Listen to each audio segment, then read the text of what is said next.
actually making the necessary changes, particularly the personal changes in our own lives, that creates new dimensions of terror for some of us. And part of that reason is there's some deep psychological reasons behind that. Some of that is because when it comes to change, we actually process change as loss. And what I mean by that is when you lose something or somebody, you have to process that through the process of grief, and you go through the different stages of grief in that. And so change actually is a type of loss for us. It could be a change of knowledge, it could be a change of comfort, it could be a change of control, it could be a change that is necessary. One of the best books I've read in the last 2 years is a book called Necessary Endings by Henry Cloud. And in that book, Dr. Cloud says, if you want to start doing something, you have to stop doing what you're doing, if they're directly related. And so some things have necessary endings to them. So in the next couple of weeks, we're going to talk a little bit about that, because endings aren't always bad, but they are sometimes very necessary. We're going to talk about seasons of change. Now, some of you are old Beatles fans, and I want you to know that the Beatles ripped off the writer of Ecclesiastes, who we think is probably Solomon, and you'll see there, Ecclesiastes chapter 3, verse 1, for everything there's a season, right? Of course, you're probably singing turn, turn, turn, right? You can read the rest of Ecclesiastes chapter 1 through 10 and 11 there to kind of see some of those things. But there's a season for everything. And this is how God created, right? When He created the moon and the stars, He created them in phases. It helps us actually with time. It helps us to see where the phases of the moon are, the positions of the moon in the sky, and see where the sun is rotating around, or where the earth is rotating around the sun, unless you're a flat earther and doesn't rotate at all. But, we see these things in these seasons, right? But the truth of the matter is that we all have seasons in our life. All of us do. This past week, Amanda and I just experienced a resurgence of a season. We're empty nesters again. And so, I celebrated by being sick for 5 days. Trust me, it's not mourning. But it's a season, right? And it takes some readjusting, because now when we sit in the living room, guess who we have to talk to? Each other. Meals. Like, what do you want to eat? I don't want to make dinner. Do you want to make dinner? No. Sandwich. Sandwich. There we go, right? So we're in sandwich season again, right? And so we have these seasons in our life, don't we? And they're important. As springtime approaches and the weather changes, the grass starts to turn green, we start getting some indications. Now, even in the South, we start getting some indications of change to come. A new season will soon be upon us in fullness. I know that when we look at these seasons, and it's hard sometimes, especially when we look at the hard summer or the cold of winter, the whole week that we have it, we know that season brings renewal, it brings rest, it sometimes brings misery, right? I have a neighbor across the street. They're from China. The previous owner was from Colorado, and he learned how to take care of St. Augustine grass. Well, my new Chinese neighbor doesn't know that, right? And I tried to explain it to him, but we have a definite language barrier. He scalps that thing. I mean, just cuts it short. And so, I see him out there, I'm like, oh my gosh, one, you're working way too hard, and two, it's not a wonder that you're disease grass. And when I look over across the street, I just miss my old neighbor. He works so hard, right? But when the St. Augustine grass goes brown, it's not dead. It's dormant. It's in a season. It's waiting, right? It's storing up some nutrients. It's recharging. And so you can't cut it too early. You can't cut it too short. You kind of have to wait on it. There's a season for that. For everything, there's a season, right? Have you heard the phrase, though, that maybe it's just a season? Maybe you've deluded yourself sometimes by just saying that it's just a season, just thinking that if I just say, well, this too shall pass, or it'll all move on, I don't have to deal with the realities of what's going on. And maybe that works out, maybe it's not. But we all have got seasons in our life, don't we? A new job, the beginning part of that job could be just a season. A new retirement, the beginning part of that could be just a season. You have to kind of work your way into that. A new relationship, the beginning of it is different than the middle of it and different than the end, right? They're just seasons, but we all go through those things. This morning, we're going to talk about one of those seasons that we sometimes go to, and gets us ready for change through seasons of preparation. That's what we're going to talk about this morning, our seasons of preparation. So if you have your Bible, I encourage you to turn to Genesis chapter 37. And for the next couple of weeks, we're going to look at the life of Joseph and the different seasons of Joseph's life and what God used him for. We're at a point right now where, it's 80 degrees during the day and it's like 50 degrees in the afternoon or at night, right? And so the temperature is preparing us for what's next, which will be the inevitable scary part of summer that's going to be here before we know it. In many parts of our life, we can see that one season prepares us for the next, though, right? Like even now, some of you are probably debating, well, do I turn on my air conditioning? Do I not turn on my air conditioning? Do I turn on my heat? Do I not turn on my heat? Am I just turning on the air conditioning to knock the humidity out of the house, right? Or it's really not that bad, And some of you, especially if you've got kids at home too, you might be saying, no, you don't have socks on, you don't have a sweatshirt on, you don't have pants on. We're not turning on anything, right? This is the season where there's a hiatus on the air conditioning. We're not going to have a $300 electric bill this month, right? We're not doing it, right? It's a season for us. The next couple of weeks, as we look at Joseph's life, we're going to see some of those seasons, and we're actually going to start at the very beginning of where we pick up with Joseph in Genesis chapter 37. So let's look at these verses together for a few moments. These are the generations of Jacob, Joseph's dad. Now, Joseph, being 17 years old, was pasturing the flock with his brothers. He was a boy with the sons of Bilhah and Zilpah, his father's wives, and Joseph brought a bad report of them to their father. Now Israel loved Joseph more than any other of his sons, because he was the son of his old age, and he made him a robe of many colors. But when his brothers saw that their father loved him more than all his brothers, they hated him and could not speak peacefully to him. Now Joseph had a dream, and when he had told this dream to his brothers, they hated him even more. This can be challenging, so I want to clear up a couple things to help us to understand kind of what's going on here. Israel and Jacob are the same person, okay? Jacob was the second son, so you have Abraham, who had a son named Isaac. Isaac had a set of twins named Jacob and Esau. Esau was actually the older brother. Jacob stole the birthright from him. They would separate because the brothers would grow to hate one another. Jacob, at some point, would go to work for his uncle Laban, and he actually did so that he could get the wife Rachel, his daughter. He got tricked, had to marry the older daughter Leah first. Then he had to serve another 7 years, and he got to marry her. At some point, Jacob was wrestling with God, and they carried on all night long. And the scripture says that Jacob would not release, he would not get out of this wrestling until God blessed him. Even at one point, God had actually touched his hip and thrown it out of socket, perhaps. And so Jacob's name was changed to Israel, which means wrestles with God. Okay? El at the end meaning God. Israel wrestles with God. And so when you see Jacob and Israel in this context, the names are interchangeable because they're the same person.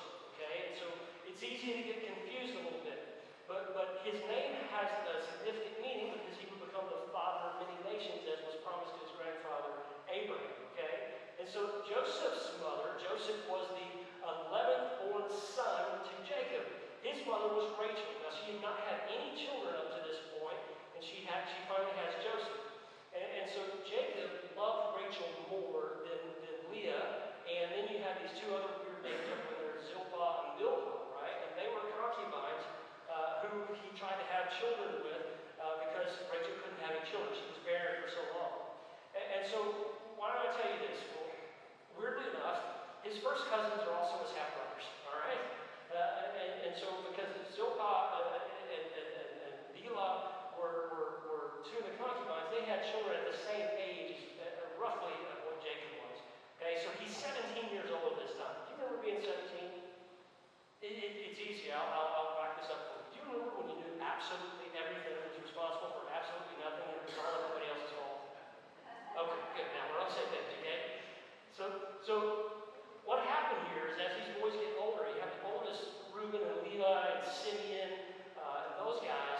They're significantly older than their brother, right? And so the youngest, the runt, usually is the one who's out taking care of the sheep and watching over them because And so he's doing this. Well, his brothers are messing around, and so Jacob goes and tells him, or Joseph goes and tells his brother, his father, hey, my brothers are messing up, okay? His father always protected him, and he favored him, and so he gave him the coat of many colors. You remember that? And so he gave him the coat of many colors, and that just, all it did was it drew attention to him, but it also told everybody else, you're second to him always. Now, to be fair, that's hard on anybody, especially when you got a lot of brothers and sisters. Even when there's just one or two of you, it can be challenging when you got one or two brothers and sisters. Now, you probably think you're the favorite child, right? In your household. But when your dad actually tells everybody that you're the favorite child in your household, that can create some dynamics there, right? Now, I don't want to be too hard on Jacob. I know that he's a dad who just wants the very best for him. But we also, as parents, we see different things in our children as they grow up. What we see in this passage, though, up to this point, Jacob and his brothers, they're not getting along real well. He gives a bad report to dad. Basically, he's a tattletale. He doesn't have a lot of wisdom and maturity at this time. He also probably doesn't really have a lot of allies here, right? The only ally he has is dad. And so he gives a bad report, and that just makes it even worse because they already didn't like him. Makes it even worse. And he tells them, hey, fellas, I had this dream. Y'all want to hear it? Now, this actually came up this morning in our 9:30 Sunday school this morning. He's 17. He didn't have the wisdom to keep his mouth shut, right? And to be fair, I don't think that's really what God wanted. I think God actually was doing something in this season of preparation. Joseph was actually, he was honest, which is a good quality, but sometimes honesty kind of comes at a cost, doesn't it? And so God is coming to Joseph early on in his life, preparing him for what he's got in his future. You ever see something in your kids, especially when they're younger, and you start to see that potential in them, and you just wonder how God's going to work that out? Maybe you see that you have a child that has a lot of compassion and a lot of care for others, is very sensitive towards others. That person may end up being a caregiver of some sort, may end up being a teacher or somebody who can invest in the lives of others a little bit. Sometimes you might have one of those kids who's just a leader, right? That wherever they are, they demand the attention of what's going on. That may be God setting them up for how He wants to use them for His purposes down the road too. And so the first thing we actually see in this season of preparation is that God prepares some to lead and some to follow. Now, we can debate all day long if leaders are made or if they're born or if they're created. All right? I'm going to tell you this though. Whether they're made or whether they're born or they're created, good leaders obey God. Period. There are leaders that are out there that we might by the world standards say they're good leaders, but good leaders, great leaders, they obey God. They do what God wants them to do. A title is not sufficient for leadership. What's sufficient for leadership is humility. What's sufficient for leadership is to trust God in doing things. A good leader is going to be chasing after God, and you're going to see that. I also think that good leaders have to be taught how to follow as well as they have to lead. This was probably a little bit of a challenge for Joseph, to be honest, in his young age. He never really had to follow some things, but there was a hierarchy, and he had to answer that hierarchy a little bit. He had older brothers, and those older brothers, they have a way of forcing the younger brothers to doing what they're supposed to do. We call them noogies. I'm pretty sure that probably happened pretty regularly, right, with him. Now, Joseph's dream, by the way, was not just for him. It actually was for his brothers as well. And God was preparing not just Joseph for the dream, but He was preparing his brothers for this as well. Their anger towards Joseph was because they saw him as the favorite, and their fixation on him didn't stop them from seeing what God was doing. Have you ever seen that? Have you ever had a measure of envy or a measure of frustration, or you just not like somebody, particularly somebody maybe you know in the church? You just don't like them, and so it doesn't really matter what they say. You're not listening to them well, and in the midst of all that, you don't see what God's doing because all you can see is what you don't like. All you can see are your preferences. Have you ever been in a situation that maybe you can't see what God's doing because you're so busy, and I mean that, busy, fixating on what it is you don't like. Listen, I'm going to be honest with you.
And he's just saying, listen, I had a dream. I just want to tell you about my dream. And listen, have you ever been that person that goes, hey, it's not what was said, it's who said it. You know, what is it about this dream? It's a dream, for crying out loud. You know, I was sick this past week, had a fever a couple of days. I had some weird ones, right? If you ever traveled to other countries and you've ever been on different anti-malarial drugs, boy, there's one of them that's out there. Whew, I had stopped taking that thing about 3 days into a trip one time going, I'll take malaria. Like, this is crazy stuff, right? Yeah. You know, it's crazy. I mean, some of this stuff. Sometimes our dreams, maybe it's better we don't talk about them because people realize, hey, boy, unconsciously, you are jacked up, right? Yeah. But when we have these dreams, now in this culture, I want you to understand that in this culture, it was not uncommon for a dream to be a contributor to God. That this is how God had spoken to you. In today's time, God is still talking to people through dreams. There are Muslims in countries right now who have not been reached for the gospel. That when they meet a Christian, they say, listen, I've been having this dream for years. Can you tell me about it? And it's often a very similar dream. Tell me about your dream. Well, I'm out taking care of my sheep, and there's a guy standing at this narrow gate, and he's inviting me to come into this narrow gate. Do you know who this guy is? It's Jesus. It's Jesus. And he still speaks to people through dreams, okay? This is still common today. But in this situation, it kind of elevated it a little bit. God was preparing Joseph to rule over his brothers, and he didn't know it. He was also preparing his brothers to submit to their brother, to submit to the younger one that God was going to put in place a little bit later on. And so I think he was preparing his brothers to one day see that God had bigger plans for all of them. If you know the story of Joseph, and we will get there in a couple of weeks, if you know the fullness of the story of Joseph, he's going to be the one who actually saves all of his brothers. He's going to be the one who saves all of Israel, the nation that will be. He's going to be the one who saves them. And at 17 years old, God was preparing him to lead, and he was preparing his brothers to follow. Now, I don't know about you, but I don't like to have leadership forced upon me. You know, I don't like people just walk in and saying, I'm in charge, and you can either love it or leave it, right? In my way or the highway. I don't like leaders like that. I don't think that this time that Joseph was that type of leader, but all his brothers heard was that, right? Who do you think you're going to be? Now let's jump into their psyche for just a moment. Of course you're going to feel that way, because he's Dad's favorite son. There's 11 of us right now. Dad's amassed a lot of wealth. He's got herds, and he's got camels, and he's got land, and he's got crops, and he's got wives, and he's got money, and he's got all this stuff. And while he may leave it to the eldest son, there's some concern that actually he's not going to. When we get to the deathbed of Jacob, later on in Genesis chapter 46, I believe it is, he actually is going to pass up the first 3 brothers because they're just not good guys.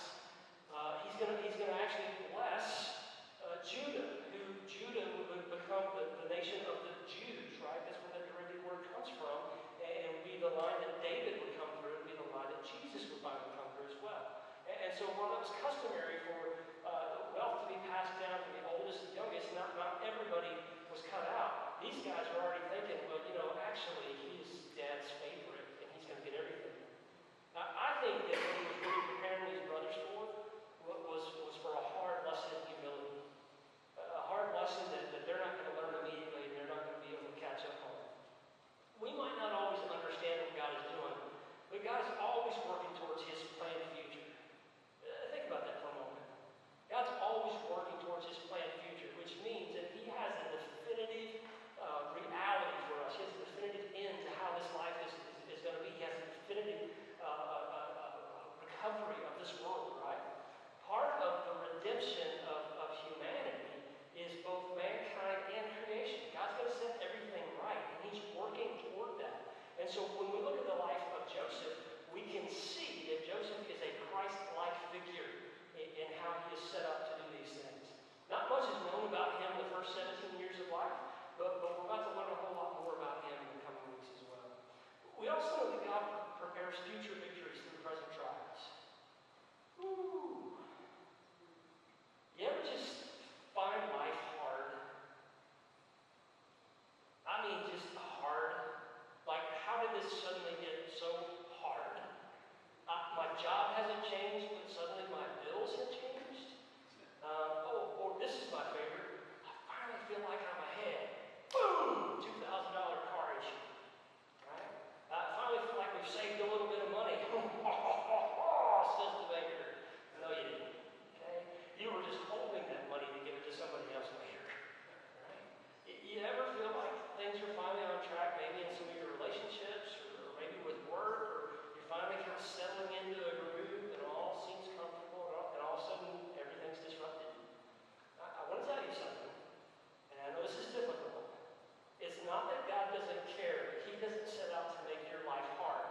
He's also not here to make everything all rosy and sweet for you. We live in a sin-filled world, and the rules of this world are dictated by the sin that rules over it, okay? And so as Christians, we're going to be combated with things in this world that are beyond our control. We're not good. If you're looking for perfection, for things to be right and fair and just in this world, you're looking in the wrong place. The only place you're going to find that is in the person of Jesus Christ. And so we have to understand, though, that God prepares future victories through present trials. It would be good for us to remember that Abraham was promised to be the father of many nations. And when he couldn't have children through his 90-year-old wife, he tried another way. It didn't work out, okay? Not the way God had it intended. Eventually, he did have a child. His name was Isaac. And Isaac would have twins, Jacob and Esau.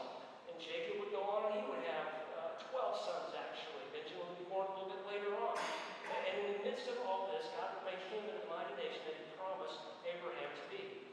We need to understand, too, that at this point, Israel's not a nation. Now, let me tell you why Israel's not a nation yet. They're not in the promised land. They're not in the land that God promised to Abraham. When God took Abraham out of the region of Persia or somewhere around there, and brought him into the promised land, a town called Beersheba, you can see it on the map, it's still there today. He told him to count the stars and to count the sea and to look to the north and east and everything else. All this land will be given. At this present time, there are the Canaanites, there are the Philistines, there are the Hivites, there's all these people who are occupying the promised land. Now, let me tell you why they're doing that, okay? Are you ready for this? This is great, because God's got this amazing economy, right? He promised them that they would live in cities they didn't build, they would reap from vineyards they didn't plant. So guess who's doing all that work in the promised land for God's chosen people, okay? Now, I don't know if God did or didn't reveal Himself to them. I feel like He did, and they rejected Him very, very much. And so God actually caused them to have to be reckoned with down the road. But He's setting all this up for the future. Just as He revealed to a 17-year-old boy that one day your sheep will rise and the other will bow to you, He's revealing to them that God is setting up future victories through present trials. Many of you know that I love World War II. One of the things I love about that is what we call the greatest generation. And the reason why we call them the greatest generation is because they were born circa World War I. They lived through the Great Depression, and they fought in World War II. And they also saw the greatest technological advances in a single generation. Many of these people are coming towards the end of life. They're going to be in their 90s and even older, passed on. Okay, they're the greatest generation. They were prepared to deal with the realities that we deal with each and every day because of what they fought for. If you've ever done any study on the Great Depression, you'll understand what food lines were, what soup kitchens were, what it was to get a loaf of bread, to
easier for me? How can I, what's the word, work smarter, not harder, right? How can it be about me, right? We're kind of there. I fear sometimes, and I don't think this is just reserved for this generation, by the way. I think my generation suffered, and I think generation before that suffered too. But I don't think we really understand when we teach our kids what resiliency really means. I don't think we teach our kids that sometimes you fall down, that sometimes you lose something valuable to you, that sometimes you can try as hard as you possibly can, but there's somebody who's bigger, leaner, faster, better than what you are, and you need to learn to be resilient. Sometimes life, shocker, spoiler alert, ain't fair. It's just not. And this whole concept of fairness, if you really understood it, it would slap you in the face because you don't get what you actually deserve. And I'm not talking about the good way. Resiliency is something that we have to prepare for through practice. It takes perseverance. It takes trusting God regardless of the circumstances. I told you earlier that change is something that we have to process, that we often do it as a loss. And the one thing constant in life is change, but here's something that I can promise you, God does not change. And so when he was setting these boys up for the future, he was getting their hearts in the right spot. Maybe even the older boys, he was getting them to a place of going, yeah, keep leaning on your own understanding, fellas. Keep doing everything that you keep doing. But in about 30 or 40 years, you're going to find yourself right smack in the middle of a famine that you can't do anything about, no matter how hard you work, no matter how hard you try, no matter how hard you strive. It's not going to matter. What are you going to have left? Trust in me. To trust in how I provided for you. Are you going to learn how to follow when that one chief rises up? You're going to have to bow to him. We actually saw something very interesting, and I use it as an example, so please forgive me if I delve too much. But we saw the leader of a nation come into the Oval Office this week, and the two of them went back and forth, yeah, about this, and about this, and about this, and about this, and about this. I'm going to tell you something. Whether you agree with this or you don't agree with this, there's one thing that I actually saw demonstrated through this. When you walk into somebody's office and you want help from them, you treat them with a little bit of respect. You treat them with a little bit of respect. Okay? These 11 boys one day are going to have to go into the brother's office. And they're not going to walk in there and say, hey, Brunt, we remember you. Give us some grain. Give us some food. Take care of us. They're not even going to recognize him initially. They're going to have to get to a place of humility that's going to have to say, I can't do this on my own. I need help. I'm going to have to actually give up my own preferences. I'm going to have to give up my own beliefs. I'm going to have to give up my own thoughts. I'm going to have to do something to survive because pride isn't going to keep me going. Resiliency doesn't teach that, by the way. Resiliency tells us that we're going to have to take one on the chin from time to time. Have you ever gone through a change and looked back and saw how God was preparing you for that? Have you ever gone through a change and you saw, I didn't get it at the time, but God's doing something. God was doing something then, and this would have been a whole lot easier if I would have just stopped and looked and said, God, what are you doing right now? Wow. It's hard in the moment. It's hard when we're wrapped up in the midst of it. God knows what's next, by the way. Did you hear that? God knows what's next. And so no matter how hard things may be, he is setting us up for future victories through present trials. He allows those things to happen. And when we're steadfast in him, and we're trusting him in all these things, you can throw anything you want at me because my God does not change. My God knows exactly what he's doing.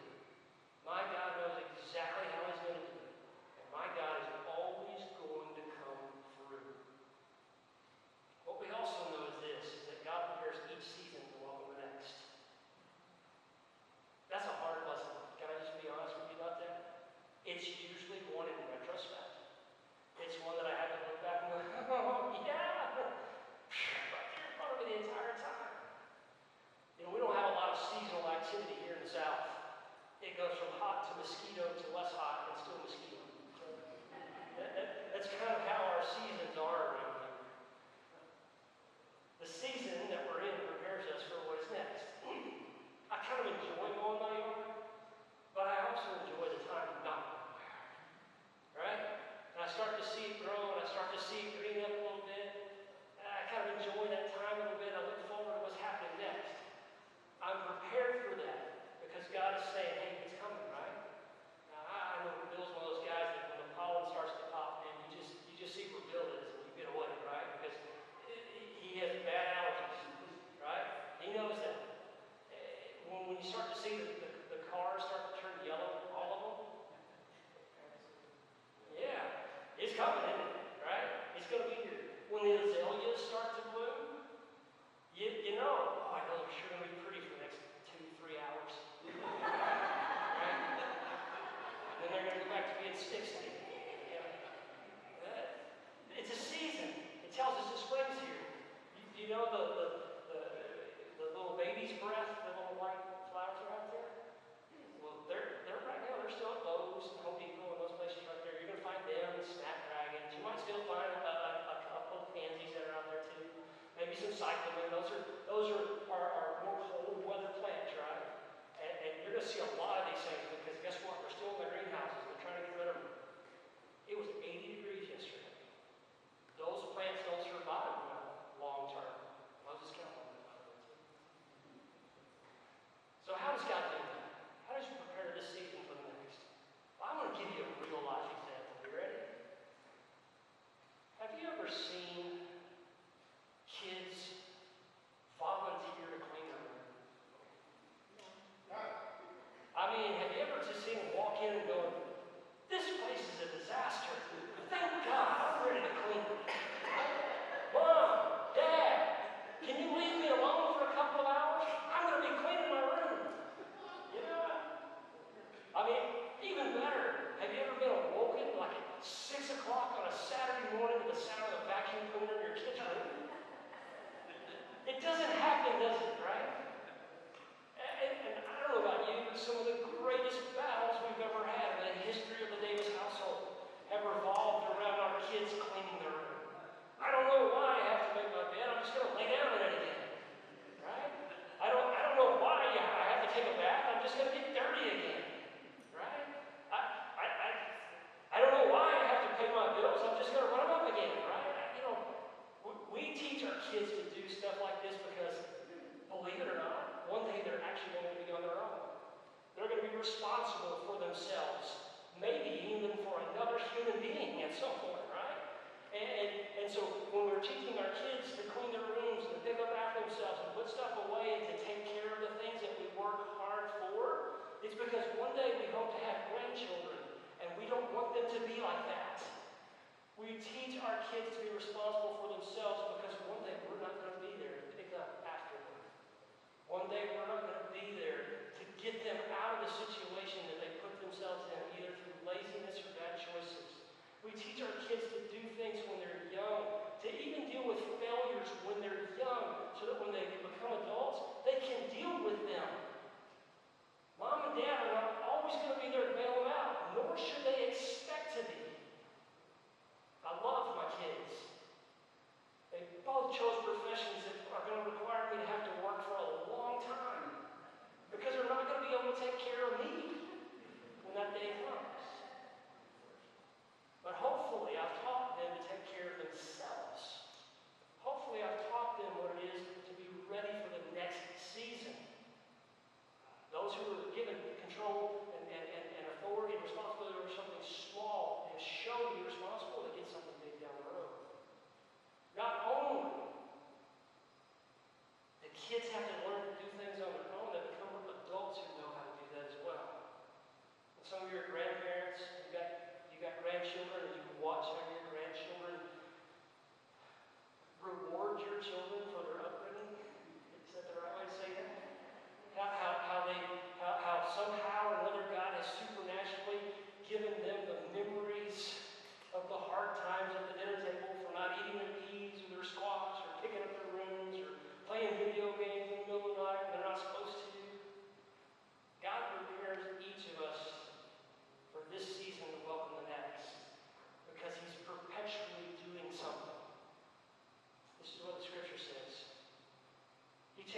70 years, God said, you're going to be here in exile. 70 years, that was it. That's all the longer he was going to be there. And so after 70 years, they actually were going to come back. During that time, Daniel's time, there were many different rulers who came and occupied them and took control over them and ruled over them.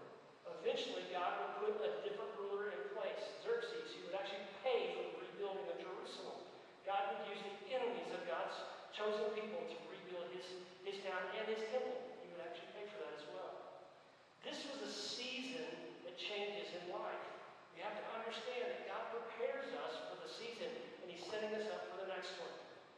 Now, some of us know what that is because we've lived a little bit of life. We've got a little bit of experience. Sometimes we have to look back and we have to understand, okay, that's what God was doing. All right, now I get that. Other times we're in different seasons, we've never encountered that before. Maybe we don't have some of the people in our lives that that we wish we had who can continue to tell them. Some of you know what it is to have lost parents, and you'd give anything to have one more piece of advice from somebody who's walked that mile before. But there's also that moment by which you get to look back and you get to listen. You get to hear the past talk to you because you were prepared in that season for the season that you're in right now. A couple of years ago, I went to Jason's dad's funeral. Jason gave a great eulogy about his dad. And I still remember there was a phrase that his dad used to always say. It's a familiar phrase probably for some of us, straighten up and fly right. Straighten up and fly right is great advice. What I heard more than anything was that Jason was recalling that as a child, his dad was preparing him for the next season. I know Jason would do anything to have his dad back and have a conversation with him. I know some of you have lost a loved one, and you know what that means too. You know what it is. When we look back and see the richness of how God has prepared us in that season of preparation, it's good for us to say, now wait a minute, maybe he's got something for me moving forward. How can we know if God is preparing us for something that's next? I'm going to give you a couple of examples. These are not all inclusive. First of all, maybe God's giving you new dreams. That's what Joseph got.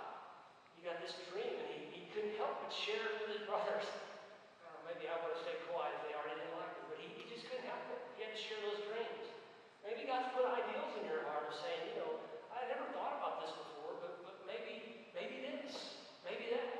As Amanda and I are empty nesters now, and we're looking to see our kids kind of move forward. We're both just about 50 years old. We know we've got 15 to 20 years of work still left in us to do. But we're thinking about already what will it take for us to retire? Where do we want to live whenever that happens? We're already making plans to live one place, but who knows? Our kids are probably going to say, no, we're going to have a whole bunch of kids and live over here. Maybe we want to live close to them. Maybe we want to live far from them. Okay? I don't know. I've not been in that season, but some of you laughed. You have. So I might need to talk to you about that. Maybe God's put new ideals in your mind. Do you remember when you got your first job out of college or out of high school, and you thought you wanted to do this, and then 5 or so years later, you decided, maybe Dairy Queen's not a career choice for me. That's not what I want to do. God starts to put a new dream in you. Well, what about this? Maybe he puts others in your life to say, you actually have an aptitude for this, and this. Have you considered it? Another thing is that maybe God puts new opportunities. Maybe God has opened or closed a door for you. Maybe you thought everything was on track and you were doing everything that you thought you were supposed to do, and suddenly that door's closed. Or maybe status quo was good, right? And I'm trucking on along, and I don't have worries and troubles like I did. I've accepted where things are. And then all of a sudden, this new opportunity out of nowhere presents itself. That can be very frustrating, by the way. When you think you kind of got it all figured out, and all of a sudden there's something you never thought about, it's right there in front of you, and you go, why can't this just be easy? Can I tell you that I have prayed and continue to pray sometimes, especially when these doors are kind of there in front of me? God, I have a hard time sometimes making these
circumstances.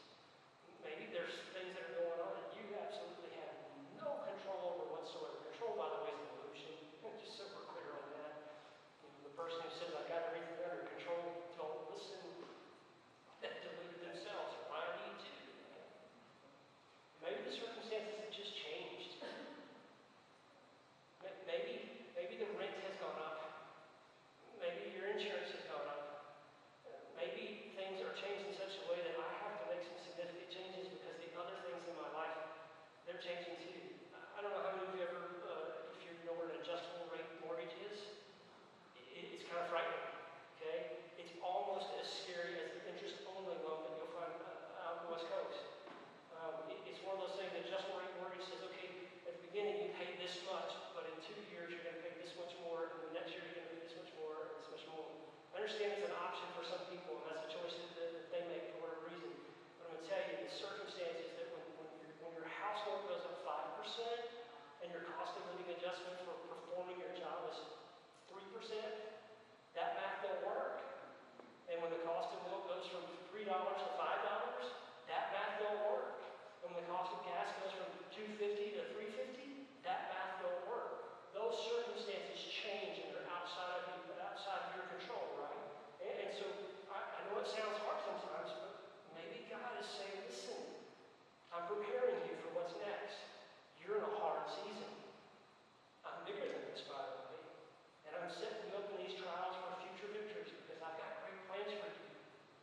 Whatever the case may be, I can tell you this. One thing is true.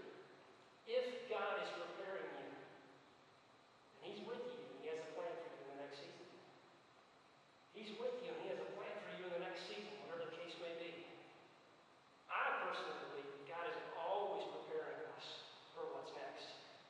I think that God is always preparing us for new opportunities.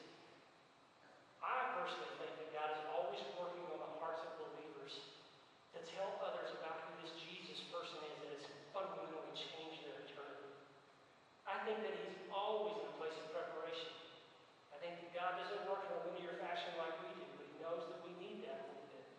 I think He's setting us up. I think He's maturing us. I think He's growing us. We see this in the